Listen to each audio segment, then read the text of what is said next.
আজ থেকে 3 বা 4 বছর আগে আমি আল্লাহর কসম করেছিলাম। কি কসম? আমি প্রতিদিন সূরা ইয়াসিন পড়ব। প্রতিদিন সূরা ইয়াসিন পড়ব। কঠিন কসম আছে, নিজের জন্য বিপদ ডেকে নিচ্ছেন। এত বছর মধ্যে আমার 3 দিন সূরা ইয়াসিন পড়া মিস হয়েছে, তাহলে যথেষ্ট পরিশ্রম করতে হয়েছে এই কসম করার কারণে। এখন আমার কসম ভেঙে যাওয়ার জন্য 3টি রোজা রাখতে হবে। কি? প্রথম বলছেন যে নিষেধ করছে আমাকে, মানে স্ত্রীকে নিষেধ করছে যে আমার আম্মার আপ্যায়ন করবেন, আমার বোনদের আপ্যায়ন করবেন না, কারণ তারা খুব জুলুম করে। যতই জুলুম করুক না কেন, বাপ মা জুলুম, মুশরিকের চাইতে বড় জালেম কি আছে? ছোট ছেলে অভাবে থাকলেও তার বাড়িতে ফ্রি খেতে চায়, না খাওয়ালে অভিশাপ দেয়। আসসালামু আলাইকুম রহমতুল্লাহ ওয়া বারাকাতুহু। চুল বেঁধে সালাত পড়তে নিষেধাজ্ঞা আছে। কাপড় জড়ো করে বা গুটিয়ে নিয়ে সালাত পড়তে নিষেধ করা হয়েছে। এখানে কি নারীদেরকেও চুল বাঁধতে নিষেধ করা হয়েছে? নারীদের চুল তো অনেক বড় হয়, ছেড়ে রাখলে প্রচণ্ড গরম লাগে আর চুল বের হয়ে যায়। হিজাবের মধ্য দিয়ে নিচু করে ক্লিপ কাঁকড়া লাগিয়ে বা খোপা বা বেনি করে সালাত পড়া যাবে না।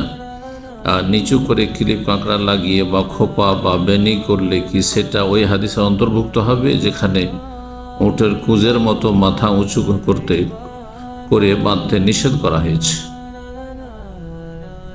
প্রশ্নে প্রথম বলেছেন যে নবী সাল্লাল্লাহু আলাইহি ওয়াসাল্লামের হাদিসে রয়েছে, সহিহ বুখারী মুসলিমে হাদিসটি রয়েছে, ওয়ালা নাকুফু শারান ওয়ালা সাওবান।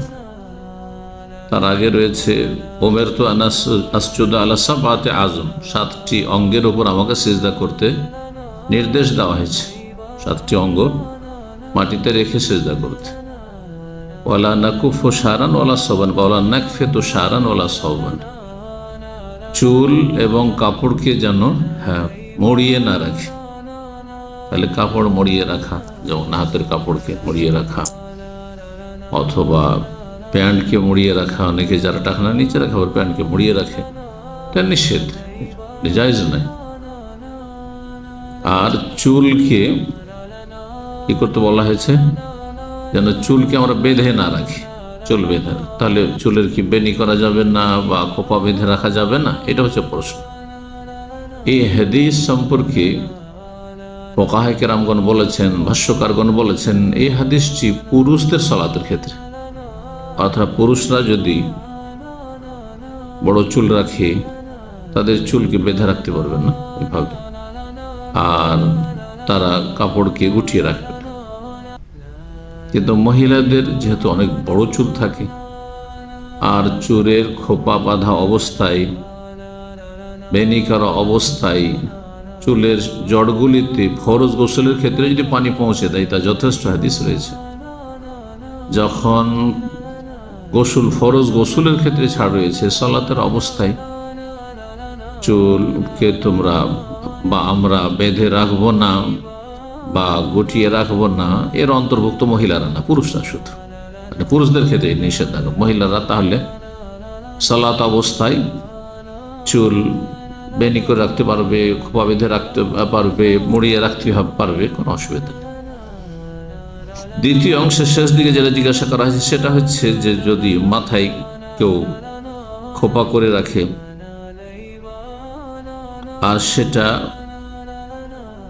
উঁচা মনে হয়, তো সেটা কি ওই হাদিসের অন্তর্ভুক্ত যে উটের কুঁজের মতো এক শ্রেণীর মহিলারা মাথার খোপাকে উঁচু করে রাখবে, আর মুমিলাতুন মাইলাতুন তারা নিজেরা আকৃষ্ট হবে, অন্যদেরকে পুরুষদেরকে আকৃষ্ট করে ফিতনায় ফেলবে, নিজেরা ফিতনায় পড়বে। ওয়ালা লা ইয়াদখুলুনা জান্নাতে যাবে না ওইসব মহিলারা, কারণ তারা জেনার রাস্তা প্রশস্ত করছে, অশ্লীলতার রাস্তা প্রশস্ত করছে। জান্নাতের সুগন্ধি পাবেন, ওয়ালা ইয়াজুনা রিহাহা, সহিহ মুসলিমের হাদিস। এর অন্তর্ভুক্ত হবে না বাড়িতে এটা করলে। আর সালাত পড়ে মানুষ বাড়িতে, কিন্তু বাইরে ঘোরাফেরা করছে, হালকা পাতলা ওড়না আর খুব বেশি উঁচু করে খোপা বেঁধে রেখেছে, যেটা একেবারে কুঁজের মতো চূড়ার মতো উঁচা হয়ে আছে, সেটা একটা আকর্ষণীয় বিষয়, পুরুষদের জন্য ফিতনার কারণ। তো রাস্তাঘাটে জায়েজ নয়, বাইরে জায়েজ নয় বেগানা পুরুষদের সামনে, কিন্তু ঘরে যদি হয় কোনো অসুবিধা নেই। ঘরে উঁচা করেও যদি খোপা বেঁধে রাখে জায়েজ রয়েছে। আল্লাহু আ'লাম। 2 নম্বর প্রশ্ন বলছেন যে, আসসালামু আলাইকুম শাইখ। ওয়ালাইকুম সালাম ওয়া রাহমাতুল্লাহ। বাংলাদেশ থেকে বলছি, আজ থেকে 3 বা 4 বছর আগে আমি আল্লাহর কসম করেছিলাম। কি কসম? আমি প্রতিদিন সূরা ইয়াসিন পড়ব। মাশাআল্লাহ, প্রতিদিন সূরা ইয়াসিন পড়ব। কঠিন কসম করেছি, নিজের জন্য বিপদ ডেকে নিচ্ছেন। এত বছর মধ্যে আমার 3 দিন সূরা ইয়াসিন পড়া মিস হয়েছে, তাহলে যথেষ্ট পরিশ্রম করতে হয়েছে এই কসম করার কারণে। এখন আমার কসম ভেঙে যাওয়ার জন্য 3টি রোজা রাখতে হবে কি? প্রথমে 3টি রোজা না, কসমের যে ধারাবাহিক আমাদের আলোচনাগুলি করেছি সহিহ বুখারীতে কি বলেছি? আল্লাহ কোরআনে কারীমে সূরা মায়েদার আয়াত 89-তে বলেছেন, লা ইউআখিযুকুমুল্লাহু বিল্লাগwi ফি আইমানিকুম ওয়ালাকিন ইউআখিযুকুম বিমা আক্কাদতুমুল আইমান। অসার কসমে আল্লাহ ধরবেন না, কিন্তু অন্তর থেকে যদি ইচ্ছাকৃত সংকল্প করে কসম করো তাহলে আল্লাহ ধরবেন। মানে হয় কসম রক্ষা করো, না হলে ভঙ্গ করলে কাফারা দাও। কাফারাতুহু, তার কাফারা হচ্ছে 1, 2, 3, এই 3টিতে আপনার চয়েস, স্বাধীনতা রয়েছে, অপশন রয়েছে। কাফার ইতামু 10 মাসাকিন, 10 মিসকিনকে খাবার দেন। আও কিসমতুহুম, না হলে 10 মিসকিনের পোশাক দেন। আও তাহরিরু রাকবা, অথবা একটা গোলাম স্বাধীন করেন। 3টির একটি, এই 3টির কোন একটি যদি করতে পারেন, গোলাম নেই গেল, কাপড়ে একটু বেশি পয়সা লেগে যাবে, কিন্তু 10 জন মিসকিনকে খাওয়াইলে হয়তো 150 রিয়াল হয়ে যাবে সৌদি আরব, মোটামুটি সাধারণ একটা খাবার হইলে 150 রিয়াল দিতে পারবেন, তাহলে আপনার রোজা রাখা যাবে না। আল্লাহ বলছেন এই 3টার কোন একটি যদি না পারো বা না পাও, তাহলে কি করতে হবে? যে পারবে না বা যে পাবে না, তার জন্য 3 দিনের রোজা কসম ভঙ্গের কাফারা। তো আপনি যদি সচ্ছল হন আর 10 মিসকিনকে, গরিবকে গ্রামের আশেপাশের খাওয়াতে পারবেন, তাহলে আপনার জন্য এই 3টি সিয়াম পালন করা যথেষ্ট নয়। তো বলছেন তারপরে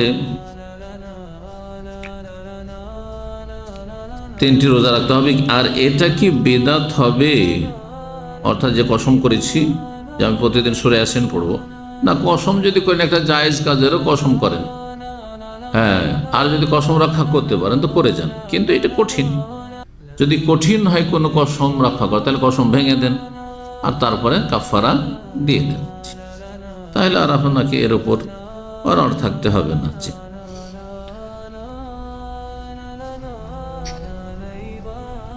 বলছেন যে এটা কি বিদআত হবে নাকি প্রতিদিন পড়তে পারবো? আর যদি আমি কসম ভাঙা রোজা রাখি তাহলে প্রতিদিন সূরা ইয়াসিন না পড়লেও কি গুনাহ হবে? না, কসম ভেঙে দিলেন আর কাফারা দিয়ে দিলেন, তাহলে আর সূরা ইয়াসিন পড়তে হবে না প্রতিদিন, একবারই কাফারা দিয়ে যথেষ্ট হয়ে গেল। আর যদি 3টা রোজা না রাখি তবে কি গুনাহ হবে? 3 রোজা যেমনটা বললাম কাফারা দিতে হবে, কাফারা না দেন আর কসম ভেঙে দেন তো গুনাহগার হইতে হবে। বা প্রতিদিন কি সূরা ইয়াসিন পড়তে হবে? দয়া করে শেখ আমাকে বলুন। যেমনটা বললাম কাফারা দিয়ে দেন তো প্রতিদিন আর সূরা ইয়াসিন পড়তে হবে না, সেটা আপনার জন্য ভালো হবে। 3 নম্বর প্রশ্ন বলছেন, আসসালামু আলাইকুম শেখ। ওয়ালাইকুম সালাম। আমার স্বামী চাই না আমি তার মা এবং বিবাহিত বোনদের আদর আপ্যায়ন করি। আল্লাহ হিদায়াত করুন। তার মা আপনার শাশুড়ি, তার কাছের, আর ও চাইবে না কেন? এটা তো দিন সম্পর্কে হয় অজ্ঞতা, আর না হলে অবাধ্যতা। অজ্ঞতার কারণে এরকম কথা, এত বড় কাবিরা গুনার কথা, আর না হলে জানেন কিন্তু আপনি অগ্রাহ্য করছেন দিনের বিধিবিধান পালন করতেছে, জাহান্নামে যাওয়ার কাজ এটি। কেউ বলছে আমি আমার আম্মার আপ্যায়ন করবে না, কাবিরা গুনাহ, জাহান্নামে যেতে হবে। আকশে লা ইয়াদখুলুল জান্নাতা আকুন, নবী সাল্লাল্লাহু আলাইহি ওয়াসাল্লাম। মা বাবার অবাধ্য যে কষ্ট দিয়ে থাকে যে ছেলে মেয়ে, সে জান্নাতে যাবে না, কাবিরা গুনাহ, আল্লাহর অসন্তুষ্টি গুনাহ। তারপর দুনিয়ায় এর শাস্তি হয়, জাহান্নামের শাস্তি তো আছে, কিছু কিছু পাপ আছে, সেগুলির শাস্তি আল্লাহ নগদ দুনিয়াতে দিয়ে দেন। তার একটি হচ্ছে পিতামাতার সাথে দুর্ব্যবহার করা, কষ্ট দেওয়া, তারপরে আপনার কারো হক নষ্ট করা ইত্যাদি, বা আত্মীয়দের সাথে সম্পর্ক ছিন্ন করা। আপনি আত্মীয়র সাথে সম্পর্ক ছিন্ন করে একসময় আপনাকে অন্য আত্মীয়রা কষ্ট দেবে, আপনি আপনার বাবা মাকে কষ্ট দেবেন, হক আদায় করবেন না, আপনার ছেলেমেয়েরা আপনাকে কষ্ট দেবে, আপনার হক আদায় করবেন না। কামাতা দিন তো দানো, যেমন কর্ম তেমন ফল।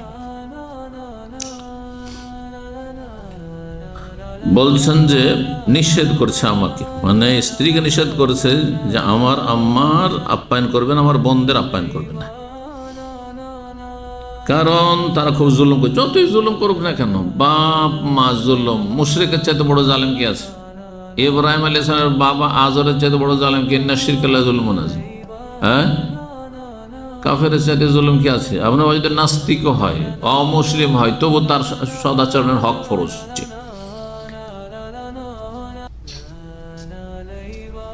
বলছেন মা বোনেরা সবসময় শুধু বড় ছেলেকে সহযোগিতা করে, তারা আসামির কাঠগড়ায় হয়, তারাও জাহান্নামে যাবে। এরকম কাবিরা গুনাহ, অন্যায় কাজ, অবিচার করে, এক ছেলেকে বেশি দিল, আরেক ছেলেকে দিল না, এক ছেলেকে বঞ্চিত করলো, তাহলে গুনাহগার হবে।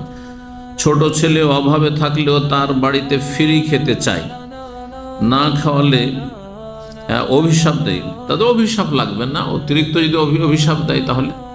কিন্তু কথা হচ্ছে যে মা বাবা যদি ফ্রি খেতে, যে কোনো ছেলের কাছে খেতে চায়, অভাবের কাছে খাচ্ছে, যা আছে তাতে আপনি শেয়ার করবেন, আপনি যা খাবেন, আপনার ছেলে মেয়ে যা খাবে, ওতে বাপ মাকে শরিক করবেন।